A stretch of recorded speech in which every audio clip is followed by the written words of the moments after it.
காங்கிரஸ் மூத்த தலைவரும் சட்டமன்ற உறுப்பினருமான EVKS இளங்கோவன் உடல்நலக் குறைவால் காலமானார். அவருக்கு வயது 75. திரு EVKS இளங்கோவன் குறித்த நினைவலைகளை நம்மிடையே பகிர்ந்து கொள்வதற்காக திரு பீட்டர் அல்போன்ஸ் அவர்கள் இணைந்திருக்கிறார். வணக்கம் சார். காங்கிரஸ் கட்சியை தமிழகத்தில் வளர்த்த மிகப்பெரிய தலைவர்கள் ஒருவராக விளங்கினவர் தான் EVKS இளங்கோவன் அவர்கள். இது காங்கிரஸ் கட்சிக்கு எவ்வளவு மிகப்பெரிய பேரிழப்பா இருக்கும்னு நீங்க நினைக்கிறீங்க? அதாவது தமிழகத்தினுடைய காங்கிரஸ் தலைவர்களில் நம்முடைய காங்கிரஸ் தொண்டர்களும் மற்றவர்களும் தன்மான தலைவர் என்று ரொம்ப அன்போடு அழைக்கக்கூடிய ஒரு அருமையான மனிதராக அவர் வாழ்ந்தவர். மிக துடிப்பாகவும் மிக வேகமாகவும் செயல்படக்கூடியவர்.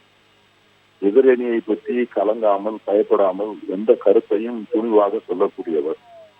தந்தை பெரியார் அவர்களுடைய பேரனாக இருந்து சொல்லின் செல்வர் EVK சம்பத் அவர்களுடைய அன்பார்ந்த புதல்வராக காங்கிரஸ் இயக்கத்திலே வந்து தன்னை முழுமையாக இணைத்துக் கொண்டு நாடாளுமன்ற உறுப்பினர், சட்டமன்ற உறுப்பினர், மத்திய அமைச்சர், தமிழ்நாடு காங்கிரஸ் கட்சியினுடைய செயல் தலைவர், தமிழ்நாடு காங்கிரஸ் கட்சியினுடைய தலைவர் என்று பல்வேறு பொறுப்புகளிலே தமிழக காங்கிரசுக்கு மிக சிறப்பான தொண்டாற்றியிருக்கிறார்.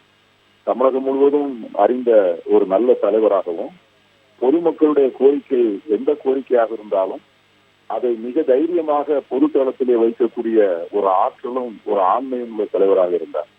குறிப்பாக தமிழகத்திலே செல்வி ஜெயலலிதா அவர்கள் முதலமைச்சராக இருக்கின்ற போது எதிர்கட்சியினரே எல்லோரும் பேசுவதற்கு பயந்து கொண்டிருந்த வேளையிலே மிக துணிகரமாக ஜெயலலிதாவை களத்திலே எதிர்த்து அவர் பேசிய அந்த வார்த்தைகளை எல்லாம் யாரும் மறக்க முடியாது. அதற்காக அவர் மிகப்பெரிய விலை கொடுக்க வேண்டியது இருந்தது. அதை தைரியமாக எதிர்கொண்டார். காங்கிரஸ் கட்சியினுடைய இளைஞர்கள் மத்தியிலே அவருக்கான ஒரு தனி செல்வாக்கு இருந்தது. தமிழ்நாடு முழுவதும் அடிக்கடி சுற்றுப்பயணம் செய்து பத்திரிகையாளர்களை சந்திப்பதிலும் அதில் கருத்துக்களை தொடர்ந்து வலியுறுத்துவதுமாக வந்தார். இப்பொழுது நம்முடைய முதலமைச்சர் அவர்களுக்கு மிக அனுசரணையாக இருந்து சட்டமன்றத்திற்கு உள்ளேயும் வெளியேயும் மதச்சார்பற்ற அணியினுடைய வலு சேர்க்கின்ற தலைவராக அவர் விளங்கினார். அவருடைய இழப்பு என்பது காங்கிரஸ் கட்சிக்கு மிகப்பெரிய இழப்பு. அன்னை சோனியா காந்தி அவர்கள் அவர் மேல் தனித்து அன்பு கொண்டவர்கள். அப்படிப்பட்ட அன்பின் காரணமாகத்தான் அவரை ஒன்றிய அமைச்சராக உயர்த்தி அவர் அழகு பார்த்தார்.